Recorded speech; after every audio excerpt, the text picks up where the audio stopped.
जहां एक कमजोर से मिट्टी के घर के अंदर गरीब लता का पूरा परिवार बैठा हुआ है। एक तरफ कोने में गरीब बहू सारिका चूल्हे के धुएं में सब्जी बना रही है। बाहर चल रही तेज और ठंडी हवा घर के टूटे हुए हिस्से से अंदर आ रही है। अरे रे हे भगवान, आज तो बेहद ठंड पड़ी है, ऊपर से इतनी तेज हवा, ये तो सीधे हड्डियों में चुभ रही है। एक ही रात के अंदर कितनी ज्यादा सर्दी बढ़ गई है। देख बहू देख, सर्दियां शुरू हो गई है। रात को सोने में बेहद ठंड लग रही थी। देख बहू देख, सर्दियां शुरू हो गई है। तो तू आज रजाई निकाल के रख।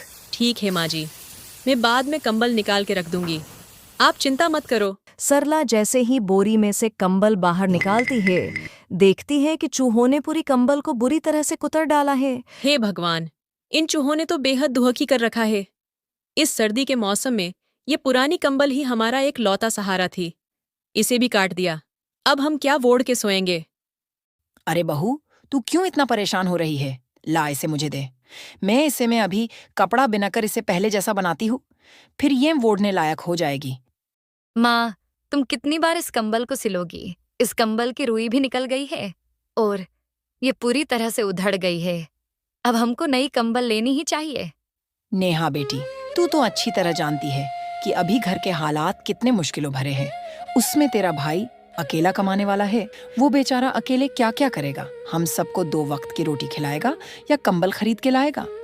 गरीब हालात एक परिवार के लिए किसी अभिशाप से कम नहीं होते, क्योंकि पैसों की तंगी की वजह से कभी ऐसे परिवार में सुख और सहूलियत नहीं आ पाती है। ऐसी ही दशा इस परिवार में भी मौजूद थी। इसमें बेचारा सुरेश ज्यादा पढ़ा लिखा नहीं था, उसके ऊपर पूरे परिवार का पेट भरने की जिम्मेदारी थी, साथ में एक जवान बहन की शादी करवाने की जिम्मेदारी। बच्चों के भविष्य की चिंता इन्हीं उलझनों में फंसा वो कड़कड़ाटी ठंड में सीमेंट के गोदाम में काम कर रहा है। इसके बदले उसे दिन भर केवल 100-200 रुपए मिल जाते हैं। आहा, इतनी ठंड में मखमली नरम गरम रजाई ओढ़ने के अलग ही नजारे हैं। वैसे रेट तो बेहद महंगा ही लिया था दुकानदार ने, लेकिन चीज एकदम बढ़िया क्वालिटी की दी है मुझे। गोदाम में कांपते हुए सुरेश शेठ की महंगी रजाई को बड़े ही ध्यान से देख रहा था। तभी मालिक हुकुम सुनाता है, अबे ओए भूतनी के, घुर घुर के, मेरी महंगी कंबल को क्या देख रहा है? इतनी महंगी रजाई तूने कभी सपने में भी नहीं देखी होगी। गरीब जो ठहरा, चल अब जल्दी जल्दी ईंटें रख, एक भी ईंट टूटनी नहीं चाहिए। मालिक से गलियां खाकर बेचारा सुरेश अपनी गरीब किस्मत को कोसते हुए काम करने लगता है। हे भगवान, तेरी भी लीला निराली है। बिना गाली खिलवाए तू हम जैसे गरीबों को रोटी नहीं दे सकता है। कहाँ तो गरीबों का परिवार ठंड में जूझता है और अमीर अपनी थाट में रहता है। किसी भी तरह इस साल के अंत तक मुझे रजाई खरीदनी होगी। काम खत्म करके सुरेश ठंड में ठिठुरते हुए घर में जाने लगता है, जहां वो रजाई का एक बड़ा सा दुकान देखकर रुक जाता है। दुकान के अंदर बेहद ही रईसजादे लोग कंबल खरीद रहे थे। इधर सुरेश भी एक कंबल को छुके देखने लगता है। बढ़िया मखमली कंबल है, इसके अंदर मेरा पूरा परिवार आराम से आ जाएगा। सुनिए जरा भाई साहब, ये कंबल कितने की है? दुकान का मालिक सुरेश को सर से पैर तक घूरते हुए और मजाक उड़ाते हुए बोलता है, अरे वो भाई, चलो चलो बाहर निकलो, ये कंबल खरीदना तुम्हारी औकात से बाहर है। ऐसा क्यों बोलते हो भाई? पहले रेट तो बताओ। पूरे 1 लाख रुपए की रजाई है, बाहरी देश में बनती है ये सी रजाई, समझे कुछ? 1 लाख रुपए? अरे भाई, मेरे पास तो इतने पैसे नहीं है। क्यों? सारी हेकड़ी निकल गई। अब जा यहां से, तुम जैसे गरीबों के लिए कंबल फूटपाथ में मिलेगी, समझे? सुरेश अपमानित होकर वहां से घर लौट आता है। हर दिन के साथ ठंड भी बढ़ती चली जा रही है। जहां अमीर लोग अपने आलीशान महंगे मकान में महंगी मखमली रजाई में चैन की नींद सो रहे हैं, वहीं गरीब परिवार अपनी पतली दुबली फटी रजाई में ठंड में कड़कड़ाते हुए जग रहे थे। वो हो, हे भगवान, ऐसा लग रहा है जैसे हम खुली छत के नीचे सो रहे हैं, पर हमारे शरीर पे कुछ है ही नहीं। ये रजाई बिल्कुल भी ठंड कम करने का नाम ही नहीं ले रही है। अरे गर्माहट तो बिल्कुल भी नहीं मिल रही है। अब रात भर ये से ही जगाना पड़ेगा हमें। अरे कहाँ से आएगी गर्माहट? अरे ये तो दहेज की रजाई है। बहू के शादी को 10 साल हो गए हैं, हर साल एक ही रजाई ओढ़ेंगे तो रजाई तो पतली हो जाएगी ना।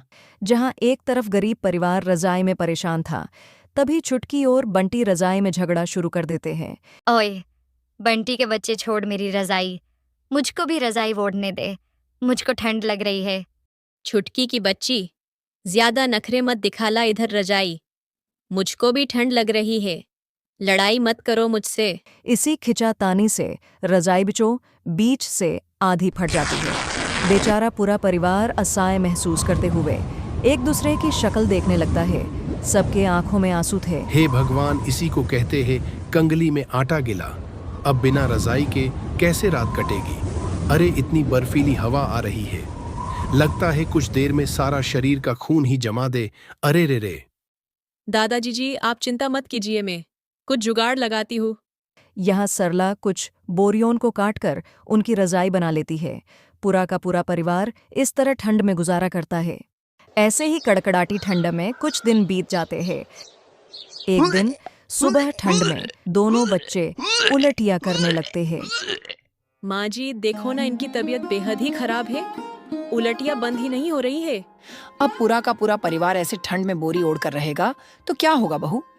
ला बहू, इन दोनों को थोड़ी सी बोरी के अंदर आने दो, इससे थोड़ी गर्माहट मिलेगी बच्चों को। तभी बंटी रोते हुए बोलता है, मुझको वो बोरी नहीं ओढ़नी माँ, वो रात को भी बेहद चुभ रही थी। पिताजी, हमारे घर के लिए भी एक नई महंगी सी रजाई लेकर आ जाइए ना।